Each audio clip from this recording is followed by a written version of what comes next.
We built a $2 million business, then walked away. In 2018, Yulia and I quit our jobs. I was a structural engineer, and Yulia was an environmental scientist. We never thought we would be making YouTube videos one day, so we barely filmed any of it. We were too busy trying to keep our project alive. We weren't trying to become millionaires. We just wanted freedom. Freedom to work from anywhere, travel, and never ask our manager for permission again. So we started selling products on Amazon, full-time, and somehow one of those products turned into a business that generated more than $2 million in sales. We became the #1 sushi seaweed brand in the UK, then the EU. Thousands of reviews, hundreds and thousands of customers. Everything we had worked towards was finally happening. We were the trailblazers. Back then, remote work barely existed. Nobody around us was talking about digital nomads. Most people around us followed a predictable path: graduate, get a job, work for 40 years, retire. We wanted something different. We weren't trying to get rich.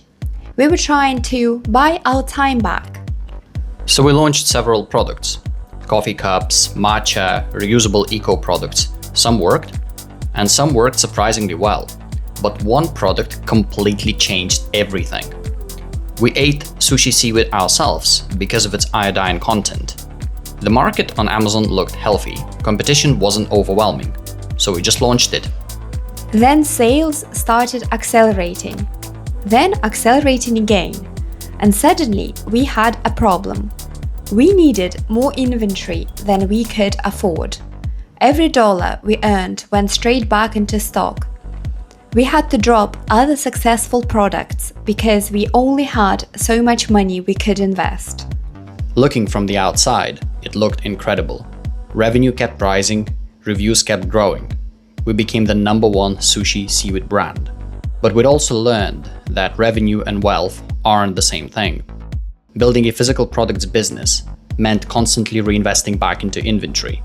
Success looked bigger from the outside than it often felt from the inside. And yet, none of that made us want to leave. We genuinely loved our customers and what we were building.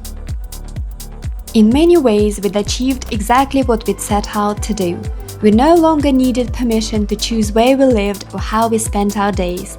But we were beginning to realize that building a life around a business wasn't the same as building a business around the life that we actually wanted.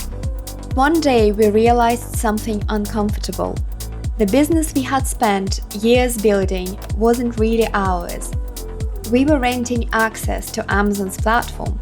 Amazon secretly launched a competitor product behind our back, meaning they don't have to pay Amazon fees, so they could sell at a much lower price whilst providing a worse quality product. And the customer, they often don't mind. And suddenly, we were faced with a decision. We could launch another product, start the whole cycle again, or ask ourselves a much bigger question. Was this really the kind of freedom we'd spent 6 years trying to build? Looking back, would we do it again? Absolutely. Amazon changed our lives. It gave us confidence, it gave us experiences we will carry forever. But somewhere along the way, we realized we weren't just looking for a way out of employment. We wanted to build something that actually belonged to us. Something where the value wasn't just what we sold, but what we knew, what we created, and the people we helped along the way. Every business model creates a different kind of life. Amazon taught us that. Now we are trying to answer a much harder question. What kind of a life do we actually want to build?